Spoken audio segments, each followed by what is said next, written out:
Hello, I'm Tony DeMaria, the editor of JACC, here with a highlight from the April 30th issue. And this highlight deals with the prevalence of peripheral vascular disease in elderly Americans, or let's say American adults. And interestingly, it comes from Lifeline Screening, a service that advertises in over 20,000 sites in the United States and provides ultrasound screening for carotid disease, for abdominal aortic aneurysms, and ankle brachial index for a modest price to individuals who volunteer for this service.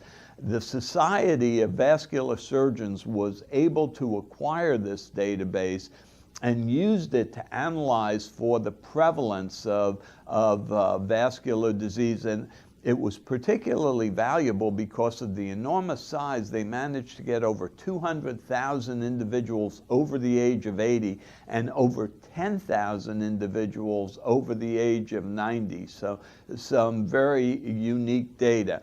And what they found for the population overall from age 40 on, that the average incidence of peripheral vascular disease was about 7.5%, but importantly, it increased dramatically with age. So that in individuals over the age of 80, there was about a 20% prevalence, and in those over the age of 90, there was a 30% prevalence, almost 1 in 3 individuals having some evidence of peripheral vascular disease.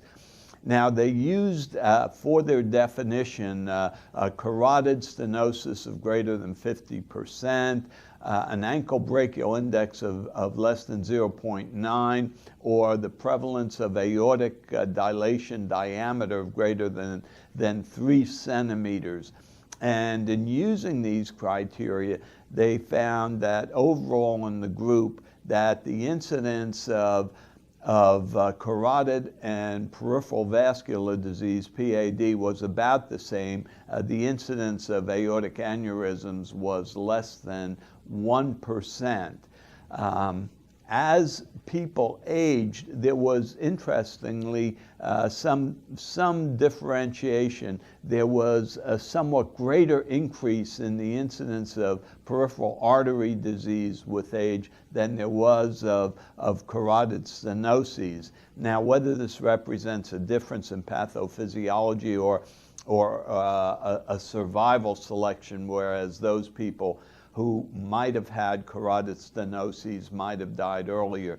This, of course, remains uncertain. Nevertheless, this is a fascinating study of people who volunteer for examination on the prevalence of peripheral vascular disease, and does again point out what we've known for many years, that there's a dramatic increase in evidence of peripheral vascular disease, even in asymptomatic individuals as they age. I certainly hope you'll enjoy reading this article.